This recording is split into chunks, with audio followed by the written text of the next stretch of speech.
प्यार की कहानी है जिसमें हरिवंश शेट्टी अपनी पत्नी और 3 बेटियों के साथ रहता है। हरिवंश पेशे से इंजीनियर है और अपनी तीनों बेटियों को बहुत पढ़ा लिखा कर अपने पैरों पर खड़ा करना चाहता है।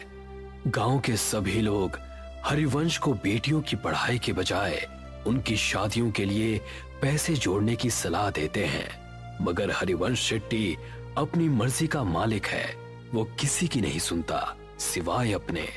एक दिन अपने ऑफिस जाते हुए हरिवंश को रास्ते में उर्मिला चाची मिलती हैं।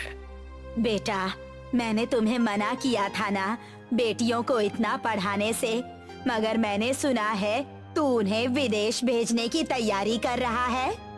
हाँ चाची, आजकल के बच्चे पढ़े लिखे होते हैं और सब अपने पैरों पर खड़े होते हैं। मैं भी अपनी बेटियों को बहुत पढ़ाना लिखाना चाहता हूँ। एक बार अपने पैरों पर खड़ी हो जाएं, उसके बाद शादी की सोचेंगे।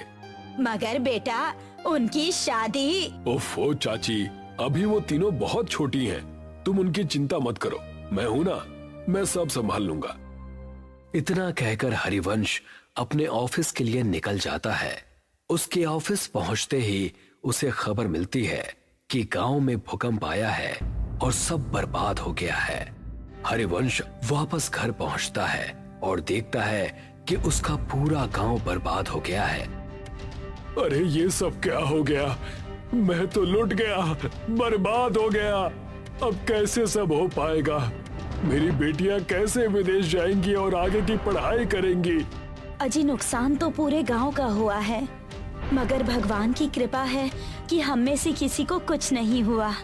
सभी लोग जल्दी से जल्दी गांव को खाली कर दो। सरकार ने कहा है यहाँ अभी और बड़े भूकंप आने वाले हैं। देखते ही देखते पूरा गांव नदी पार करने के लिए इकट्ठा हो जाता है। सभी नदी के किनारे खड़े जिट्टी का इंतजार करते हैं। वहीं हरिवंश शेट्टी का परिवार भी अपने नंबर का इंतजार करता है। हरिवंश किसी सोच में डूबा है, तभी उसके कंधे पर कोई हाथ रखता है। हरिवंश पलट कर देखता है तो वो डर जाता है।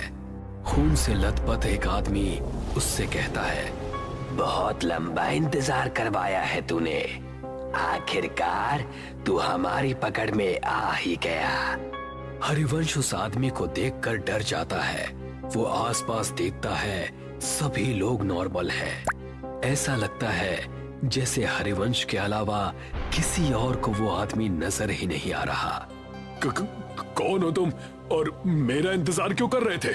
आत्मा कुछ कहती कि तभी हरिवंश की सबसे छोटी बेटी उससे कहती है, पापा, हम कब से यहाँ इंतजार कर रहे हैं। सबका नंबर आ रहा है, मगर हमारा बोट में नंबर ही नहीं आ रहा। अब तो मुझे बहुत जोर से भूख भी लग रही है। क्या दिन देखने पड़ रहे हैं ना इंजीनियर।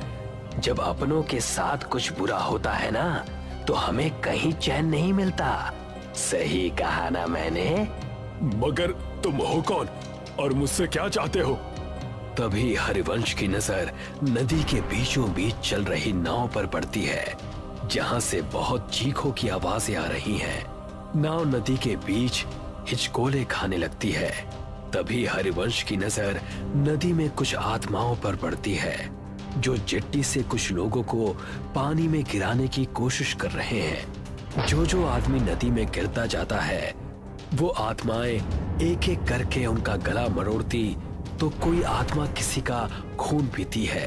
इतना भयानक मंजर देखकर हरिवंश मन में सोचता है, शायद इन आत्माओं को आदमियों से प्रॉब्लम है।